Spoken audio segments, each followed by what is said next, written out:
So hello guys, what's up. I hope you are doing well. So आज के इस video में हम डिस्कस करने वाले हैं वेपर प्रेशर के बारे में। वेपर प्रेशर किसको कहते हैं और कौन कौन से फैक्टर है जिनके ऊपर वेपर प्रेशर डिपेंड करता है, इस वीडियो में हम डिटेल में डिस्कस करेंगे। So let's start. सबसे पहले आते हैं वेपर प्रेशर के ऊपर कि वेपर प्रेशर क्या है। पहले इसकी स्टेटमेंट पढ़ लेते हैं, उसके बाद मैं आपको इसको एक्सप्लेन करने की कोशिश करता हूँ कि वेपर प्रेशर हम किसे कहते हैं। So what is vapour pressure? The pressure exerted by the vapors above the liquid surface in equilibrium with the liquid at a given temperature is called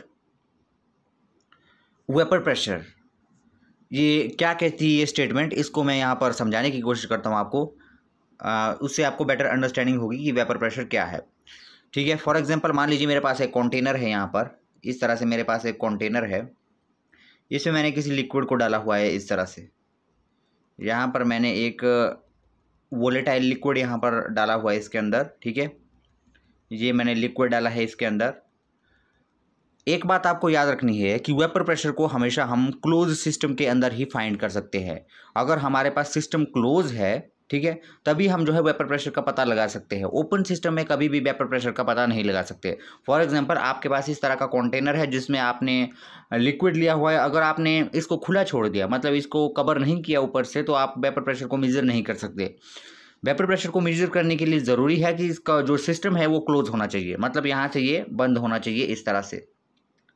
ठीक है, इस तरह से। अब ध्यान दीजिएगा, यहाँ पर नीचे मेरे पास क्या है, लिक्विड है। ऊपर मैंने क्या कर दिया है, सिस्टम को क्लोज कर दिया है। इस बर्तन को क्लोज कर लिया है, इस कंटेनर को मैंने क्लोज कर लिया है। ठीक है, जब यहाँ पर मैं टेम्परेचर को इंक्रीज करूंगा नीचे से, ठीक है, जब टेम्परेचर को इंक्रीज करूंगा मैं, तो आपको पता है कि जब टेम्परेचर इंक्रीज होता है तो जो लिक्विड होता है वो वेपर में कन्वर्ट होने लगता है। इवेपोरेशन के द्वारा जो लिक्विड है वो वेपर में जो है कन्वर्ट होने लगता है इस तरह से। ठीक है, इस तरह से उसके भाप बनने लगता है उसका। ठीक है, यहाँ पर मैं अलग कलर से मैं इसको शो कर लूँ, इसको ब्लैक डॉट के साथ मैं शो करता हूँ। ठीक है, ये ब्लैक डॉट क्या है, अब ये वेपर बन गए। पहले लिक्विड था, जब टेम्परेचर इंक्रीज किया तो यहाँ पर वेपर बन गए मेरे पास। ठीक है, तो यहाँ पर क्या बन गए, यहाँ पर वेपर बन गए। ठीक है, अब आपने जो है पिछली क्लास में क्लास +1 में आप जो है इक्विलिब्रियम के बारे में पढ़ चुके हैं। ठीक है ना, इक्विलिब्रियम एक ऐसी स्टेट होती है जिसमें जो है दो प्रोसेसेस हमारे पास साइमल्टेनियसली चलती है। ठीक है, तो यहाँ पर भी हमारे पास इक्विलिब्रियम एस्टेब्लिश हो जाएगा। किस किस के बीच में, वेपर फेज और लिक्विड फेज के बीच में। क्या मतलब, यहाँ पर सिंपली हम समझते हैं, यहाँ पर लिक्विड है हमारे पास, लिक्विड किस में कन्वर्ट हो रहा है, वेपर के अंदर कन्वर्ट हो रहा है। ठीक है, वेपर में कन्वर्ट हो रहा है। अब यहाँ पर हमने सिस्टम को क्लोज किया हुआ है, वेपर बाहर नहीं जा सकते, वेपर तो यहीं पर है। ठीक है, इसलिए वेपर क्या करते हैं, ये जो वेपर है इसी सरफेस से टकराने की कोशिश करते हैं इस तरह से जो ये वेपर के पार्टिकल है वो इसी सरफेस से टकराते हैं। ठीक है, और जब ये वेपर के जो ये वेपर के जो ये छोटे छोटे पार्टिकल है, ये जब सरफेस के साथ टकराते हैं, लिक्विड के सरफेस के साथ, तो यहाँ से फिर से जो ये वेपर के पार्टिकल है फिर से लिक्विड में कन्वर्ट हो जाते हैं। ठीक है, मतलब ये प्रोसेस जो चलता रहता है, लिक्विड से वेपर बनेगा, वेपर से लिक्विड बन रहा है, लिक्विड से वेपर बन रहा है, वेपर से लिक्विड बन रहा है। मतलब एक इक्विलिब्रियम एस्टेब्लिश हो गया है वेपर और लिक्विड के बीच में हमारे पास। ठीक है, तो आपने देखा कि किस तरह से इक्विलिब्रियम एस्टेब्लिश हुआ है, किस किस के बीच में, वेपर फेज और लिक्विड फेज के बीच में। लिक्विड से वेपर बन रहा है, उसी समय वेपर से लिक्विड बन रहा है। ठीक है, यहाँ पर उस तरह की प्रोसेस हो रही है। ठीक है, अब यहाँ पर आप एक चीज़ ऑब्जर्व कर रहे हो, ठीक है, इसके बीच में भले ही इक्विलिब्रियम एस्टेब्लिश हो गया हो। ठीक है, अगर आप हम ध्यान से देखेंगे तो जो ये गैस के पार्टिकल है हमारे पास, गैस हम कहेंगे वेपर, जो ये वेपर के पार्टिकल है हमारे पास, तो ये वेपर के पार्टिकल जो है जब मैं टेम्परेचर इंक्रीज करूंगा इस लिक्विड का तो वेपर बन जाएंगे। ठीक है, तो ये वेपर के जो पार्टिकल है ये बाहर तो जा नहीं सकते। ठीक है, इसलिए ये जो है इसी लिक्विड के सरफेस के ऊपर कुछ प्रेशर लगाते हैं। सिंपल सी बात है, ऊपर ये जा नहीं सकते तो क्या करेंगे, इस लिक्विड के सरफेस के ऊपर नीचे प्रेशर लगाएंगे। ठीक है, ये वेपर कितना प्रेशर लगा रहे हैं इस लिक्विड के ऊपर, मतलब एक लिक्विड था, लिक्विड से बना वेपर। ठीक है, अब जो वेपर बने वो बाहर जा नहीं सकते। ठीक है, अब ये क्या करेंगे, वो उसी लिक्विड के ऊपर प्रेशर लगाएंगे क्योंकि बाहर तो जा नहीं सकते। ठीक है, सो जो ये वेपर है इक्विलिब्रियम के अंदर, मतलब इक्विलिब्रियम देखिए एस्टेब्लिश हो गया है। ठीक है, जो हमारे पास वेपर होंगे वो कितना प्रेशर एक्सर्ट कर रहे हैं लिक्विड के सरफेस के ऊपर, उसी को हम कहते हैं वेपर प्रेशर। ठीक है, जो अलग अलग हमारे पास यहाँ पर लिक्विड होगा उसका वेपर प्रेशर अलग अलग होता है अलग अलग टेम्परेचर के ऊपर। ठीक है, जैसे यहाँ पर मान लीजिए 20 डिग्री सेल्सियस पर कोई मेरे पास ये वाला अगर मेरे पास एक सॉल्यूशन है, ठीक है, ये वाला मेरे पास एक सॉल्वेंट है जिसका वेपर प्रेशर है अप्रॉक्सीमेटली 80 बार रख लीजिए, ठीक है। इसका अगर 80 बार है 20 डिग्री सेल्सियस पर, ठीक है, तो वो जो दूसरा हमने मटेरियल लिया होगा, जो दूसरा हमने यहाँ पर सॉल्वेंट लिया होगा, हो सकता है कि उसका 20 डिग्री सेल्सियस पर 60 बार हो, 40 बार हो, कुछ भी हो सकता है। मतलब अलग अलग जो हमारे पास यहाँ पर जो हमने यहाँ पर लिया होगा ये सॉल्वेंट, ठीक है, उसका वेपर प्रेशर जो है हमारे पास अलग अलग आएगा, ठीक है। अलग अलग जो हमारे पास सॉल्वेंट्स होते हैं उनका जो है वेपर प्रेशर अलग अलग टेम्परेचर के ऊपर अलग अलग आता है, ठीक है। आपको पता लग गया कि वेपर प्रेशर क्या है। वेपर प्रेशर सिंपली लिक्विड से क्या बना, वेपर बना। वेपर बाहर जा नहीं सकते, इसलिए ये वेपर जो है इसी सरफेस के ऊपर जो है प्रेशर लगाते हैं, लिक्विड के सरफेस के ऊपर प्रेशर लगाते हैं, ठीक है।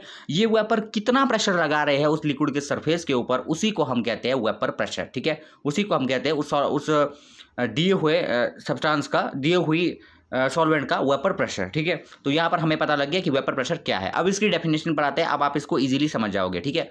तो आप देखिए यहाँ पर वेपर प्रेशर किसे कहते हैं। The pressure exerted by the vapour, ये देखिए मैंने आपको बताया वेपर जो बने हुए हैं, ठीक है। The pressure exerted by the vapour above the liquid surface. अब ये देखिए ये वेपर किसके ऊपर प्रेशर लगा रहे हैं, लिक्विड सरफेस के ऊपर, ठीक है। In equilibrium with the liquid, अब आपको पता है कि इक्विलिब्रियम भी यहाँ पर एस्टेब्लिश हो चुका है इन दोनों के बीच में, ठीक है।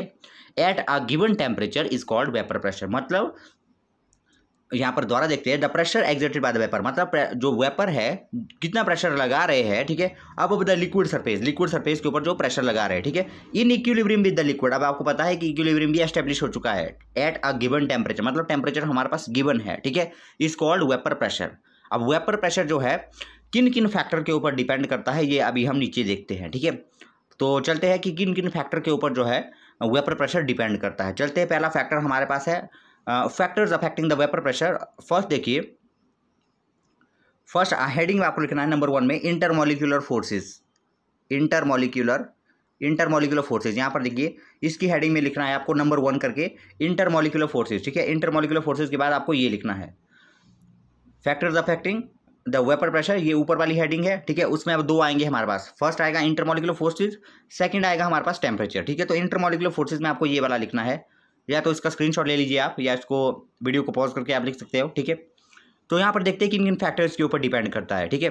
तो यहाँ पर सिंपली मैं आपको समझाता हूँ, इससे पहले कि मैं इसे नीचे रीड करूँ। यहाँ पर देखिए, ये मान लीजिए एक मेरे पास कंटेनर है, ठीक है, ये मेरे पास एक कंटेनर है। अब इसके अंदर क्या है, पार्टिकल है, इस तरह से इस लिक्विड के पार्टिकल है, ठीक है। इस लिक्विड के पार्टिकल इस तरह से है, इस तरह से आपस में बाइंड है, ठीक है। अब जब मैं टेम्परेचर इंक्रीज करूंगा, जब मैं ऊपर से, मैं अब ने क्या करना है, वेपर प्रेशर को अगर मेजर करना है तो सिस्टम हमें क्लोज करना पड़ेगा। ऊपर से हमने बंद कर दिया इसको, ठीक है। अब हम क्या कर रहे हैं, टेम्परेचर, अब चलिए मान लीजिए टेम्परेचर हम इंक्रीज करते हैं, ठीक है। टेम्परेचर मान लीजिए हमने इंक्रीज किया। जब टेम्परेचर इंक्रीज करेगा तो क्या होगा, इन मॉलिक्यूल्स की जो है काइनेटिक एनर्जी बढ़ जाएगी। काइनेटिक एनर्जी बढ़ जाएगी मतलब इनके हिलने डुलने की कैपेसिटी जो है बढ़ जाएगी, मतलब अपनी जगह से हिलने की कैपेसिटी इनकी बढ़ जाएगी, ठीक है। अब ध्यान से देखिएगा, वेपर प्रेशर कब बढ़ेगा, वेपर प्रेशर जनरेट कब होता है, वेपर प्रेशर जनरेट तब होगा जब ये यहाँ से ये जो ये लिक्विड है ये वेपर में कन्वर्ट होगा। जितनी जल्दी लिक्विड वेपर में कन्वर्ट होगा उतनी जल्दी उसका वेपर प्रेशर हम मेजर कर पाएंगे, ठीक है। अब सिंपल सी बात है कि वो वाले लिक्विड जो जल्दी इवेपोरेट होंगे, वो वाले लिक्विड जो जल्दी इवेपोरेट होंगे, मतलब वो वाले लिक्विड जो जल्दी से वेपर में कन्वर्ट हो जाते होते हैं, उनका वेपर प्रेशर ऑटोमेटिकली ज़्यादा होगा। सिंपल सी बात है, जो जल्दी इवेपोरेट होंगे तो उनका जो है वेपर प्रेशर भी ज़्यादा होगा। ऑन द अदर हैंड, जो लेट हमारे पास इवेपोरेट होंगे उनका वेपर प्रेशर भी कम होगा, क्योंकि बहुत ही स्लोली वो जो है इवेपोरेट हो रहे हैं, मतलब बहुत स्लोली वो जो है लिक्विड से वेपर में कन्वर्ट हो रहे हैं, ठीक है। अब डिपेंड किसके ऊपर करेगा, डिपेंड उसके ऊपर करेगा कि ये जो लिक्विड के पार्टिकल है कितनी जल्दी जो है वेपर में कन्वर्ट हो रहे हैं। सिंपल सी बात है कि अगर जो है ये पार्टिकल देखिए, अगर इन पार्टिकल के बीच में आपस में अगर इनमें फोर्स जो है, जो इंटरमॉलिक्यूलर फोर्स है, मतलब इनके मॉलिक्यूल के बीच में जो फोर्स है अगर वो स्ट्रांग है, तो सिंपल सी बात है कि ये मॉलिक्यूल जो है एक दूसरे का साथ नहीं छोड़ेंगे, मतलब लिक्विड वाली फॉर्म में ही रहेंगे, वेपर बने नहीं देंगे किसी भी पार्टिकल को, ठीक है। ऑन द अदर हैंड, अगर मान लीजिए ये जो पार्टिकल है इनके बीच की फोर्स अगर हमारे पास वीक है तो क्या होगा, थोड़ा सा टेम्परेचर अगर हम देंगे तो ये सरफेस के पार्टिकल क्या हो जाएंगे, इवेपोरेट हो जाएंगे। सिंपल सी बात है, अगर हमारे पास मॉलिक्यूल के बीच में इंटरमॉलिक्यूलर फोर्स ज़्यादा होगा, मतलब इनके बीच में अगर फोर्स ज़्यादा है, तो सिंपल सी बात है कि ये जो है एक दूसरे को इवेपोरेट होने नहीं देंगे, ठीक है, जिसकी वजह से जो है हमारा वेपर प्रेशर जो है वो कम हो जाएगा। ऑन द अदर हैंड अगर इनके बीच में इंटरमॉलिक्यूलर फोर्स बहुत कम है, मतलब बिल्कुल वीक फोर्स है इनके बीच में, तो सिंपल सी बात है थोड़ी सी हम एनर्जी देंगे तो काइनेटिक एनर्जी जैसे इन मॉलिक्यूल्स की बढ़ जाएगी तो ये जो है वेपर में कन्वर्ट हो जाएंगे। ठीक है, और वेपर प्रेशर हमारे पास ऑटोमेटिकली ज़्यादा आ जाएगा। ठीक है, तो ये हमने देख लिया फर्स्ट बारे में। ठीक है, the liquid which have weaker intermolecular forces tend to escape rapidly in the vapour phase and therefore have greater vapour pressure. मतलब जिन मॉलिक्यूल में अगर कोई लिक्विड हमारे पास ऐसा है जिसमें जो है मॉलिक्यूल के बीच में इंटरमॉलिक्यूलर फोर्स ज़्यादा है, उसका वेपर प्रेशर कम होगा। ऑन द अदर हैंड ऐसे लिक्विड जिनमें जो है इंटरमॉलिक्यूलर फोर्स जो है बहुत कम है, उनका वेपर प्रेशर बहुत ज़्यादा होगा। ठीक है, क्योंकि उनके मॉलिक्यूल जो है इजीली वेपर में कन्वर्ट हो जाएंगे और वेपर प्रेशर को जो है बढ़ाएंगे। ठीक है, अब सेकंड फैक्टर के ऊपर हम आते हैं, वो है टेम्परेचर। ठीक है, टेम्परेचर भी जो है वेपर प्रेशर को डिटरमिन करने में काफ़ी ज़्यादा वो करता है, मायने रखता है। ठीक है, फॉर एग्जांपल मेरे पास यहाँ पर एक कंटेनर है, मैंने एक कंटेनर ले लिया मान लीजिए। ठीक है, ये मेरे पास मान लीजिए एक कंटेनर है, ये मेरे पास एक कंटेनर है इस तरह से। ठीक है, इसके अंदर मैंने लिक्विड लिया हुआ है, इसके अंदर लिक्विड है। ठीक है, और इस कंटेनर को मैंने ऊपर से जो है बंद किया हुआ है। ठीक है, इस तरह से मैंने इस कंटेनर को ऊपर से बंद किया हुआ है। ठीक है, ये यहाँ पर लिक्विड है। अब जब मैं टेम्परेचर इंक्रीज करूंगा तो क्या हो जाएगा, ये जो लिक्विड है इनकी काइनेटिक एनर्जी बढ़ जाएगी लिक्विड के मॉलिक्यूल्स की, और ये क्या करेंगे, एस्केप हो जाएंगे। मतलब इनका जो है लिक्विड से वेपर में कन्वर्ट हो जाएंगे। कब होंगे, जब इनको जो है हम टेम्परेचर देंगे। जब टेम्परेचर देंगे तो काइनेटिक एनर्जी मॉलिक्यूल की बढ़ेगी और वो बाहर निकल जाएंगे, मतलब यहाँ पर वेपर बन जाएगा उनका। जब वेपर ज़्यादा बनेगा तो सिंपल सी बात है कि वो जो है प्रेशर भी ज़्यादा अप्लाई करेंगे और उसका वेपर प्रेशर जो है ज़्यादा होगा। ठीक है, ऑन द अदर हैंड अगर मैं टेम्परेचर यहाँ पर इंक्रीज नहीं करूँगा तो सिंपल सी बात है कि इनके मॉलिक्यूल की काइनेटिक एनर्जी ज़्यादा नहीं बढ़ पाएगी और ये अपनी जगह पर ही रहेंगे। मतलब इनका जो है लिक्विड से वेपर जो है इजीली नहीं बन पाएगा। ठीक है ना, अगर वेपर नहीं बनेगा तो सिंपल सी बात है कि हमारे पास वेपर प्रेशर जो है कम आएगा। सिंपल सी बात है, अगर हम टेम्परेचर को जो है इंक्रीज करते हैं तो वेपर प्रेशर भी इंक्रीज होगा, अगर हम टेम्परेचर को डिक्रीज करेंगे तो वेपर प्रेशर भी डिक्रीज करेगा। ठीक है, सो ये था वेपर प्रेशर का पूरा लेक्चर। सो आई होप कि आपको ये वीडियो पसंद आया होगा। मिलते हैं नेक्स्ट वीडियो में, तब तक के लिए गुड बाय।